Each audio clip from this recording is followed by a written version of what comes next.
Here's a question I want you to sit with for a moment. And I do not want you to answer it automatically. I want you to actually think about it.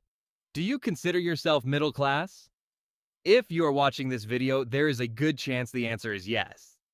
Most Americans identify as middle class regardless of their actual income. Surveys consistently show that people earning $40,000 and people earning $200,000 both frequently describe themselves as middle class. It is the default self-description for a huge portion of the population because it implies something specific. It implies stability. It implies that you work hard, you live a decent life, you pay your bills, and things are basically okay. But here's what I want to dig into today, because the word comfortable is doing a lot of heavy lifting that most people never examine closely. If you actually look at the financial data behind a typical middle class life in America, it looks like this: decent income, positive monthly cash flow most months anyway, a home with a mortgage, a car or two with payments, some retirement savings in a 401k that you do not think about much, maybe some kids, a little credit card debt that you manage but never quite eliminate. Not really stressed about this month, but a little worried about 10 years from now. Sound familiar? Here's the problem with that picture. It describes a life that feels financially stable but produces almost no actual wealth. The Federal Reserve's Survey of Consumer Finances, the most comprehensive study of American household wealth ever conducted, gives us the actual numbers. The median American household income is approximately $74,580 per year, and the median American household net worth is $192,700. Take a moment with those two numbers. The typical American family earns almost $75,000 per year, and after a lifetime of working, they accumulate less than $200,000 in total net worth. That is less than 3 years of their own income. 40 years of work, 3 years of income to show for it. This is not a story about people who made terrible decisions. This is a story about people who followed the conventional middle-class financial script exactly, and the script does not lead where most people think it does. Let me walk you through the 3 structural traps that are embedded in middle-class financial life. These are not personal failures. They are features of the system that work against wealth accumulation at every income level until you understand them and make conscious decisions to work around them. The first trap is the tax structure. Middle-class earners in the United States pay income taxes on every dollar they earn before they make a single financial decision with that money. Federal income tax, state income tax, Social Security contributions, Medicare contributions. Depending on your state and your income, you might take home 65 to 70 cents of every dollar your employer pays you. That means before you pay rent, buy groceries, fill up your car, or make any investment, 30 to 35% of your income has already been collected. When you earn $75,000, you might actually have $48,000 to $50,000 to work with after taxes. Now compare that to how genuinely wealthy people earn money. The wealthy earn primarily through investment income, capital gains from selling stocks or real estate, dividends from companies they own shares of, business distributions from companies they built or invested in. Long-term capital gains, which is what you pay when you profit from investments held for more than a year, are taxed at 0%, 15%, or 20% depending on your income level. Even at the highest rate, that is dramatically lower than the ordinary income tax rate most middle-class earners pay on their wages. This is not a conspiracy. It is not some obscure loophole. It is the straightforwardly designed structure of the tax code.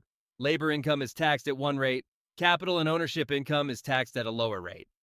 The practical result is that middle-class earners who depend entirely on wage income are starting every year with a 25 to 35% disadvantage relative to people who earn the same dollars through ownership and investments.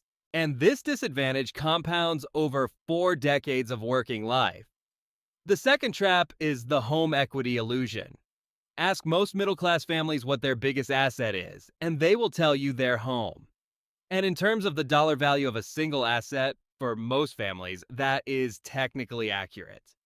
A home worth $400,000 with $200,000 in equity is a significant number on a net worth statement. But here's what a primary residence actually does in terms of wealth building. It generates no income while you live in it. It requires constant outgoing expenses in the form of maintenance, insurance, and property taxes. It is completely illiquid, meaning you cannot access the value without either selling the home or taking on new debt. And while homes do appreciate in value over time, the long-term appreciation of residential real estate, after accounting for maintenance costs and inflation, is far lower than most people believe. The real trap is not that homeownership is a bad decision. For many people, it is a very good decision for stability and community. The trap is that many middle class families treat their home equity as their primary retirement plan and their main wealth building vehicle, while contributing minimally to investment accounts that actually compound. Someone who puts every available dollar into paying down their mortgage faster while contributing little to a retirement account is making a choice that feels financially responsible but produces a much worse long term outcome than someone who contributes aggressively to index funds and carries a conventional mortgage. Your home is a place to live. It can be a nice financial asset too. But the family whose wealth is primarily locked in home equity faces a difficult situation in retirement. Because to access that wealth, they either have to sell the house or take out loans against it. Neither is as flexible as having a portfolio of investments they can draw from on their own schedule. The third trap is debt normalization. There's an older generation that viewed any debt other than a mortgage as a sign of financial trouble. But for most people in their 30s and 40s today, debt is simply the water they swim in. Car loans are expected, student loans are universal. Credit card balances are managed rather than eliminated. Personal loans for home improvements or unexpected expenses are considered routine. The average American household carries a total of $101,915 in debt. Every dollar of interest paid on that debt is a permanent transfer of your wealth to a financial institution. It is money that generates nothing for you. It buys no assets, creates no equity, produces no future return. It simply disappears. A household carrying $20,000 in credit card debt at 21% interest is paying $4,200 per year just in interest. That $4,200 invested at 8% annually for 20 years would be worth approximately $22,000 in wealth creation. But instead, it is going to a bank every year. Multiply this across multiple forms of debt, and the total wealth destruction over a lifetime becomes enormous. Now, let us talk about what actually breaks people out of these three traps, because there is a path out, and it does not require an exceptional income or a stroke of luck. The people who escape the middle class wealth trap share a few specific behaviors. They earn income through ownership as well as labor. They maximize tax-advantaged accounts like 401k, IRA, and health savings accounts before spending a dollar on anything discretionary.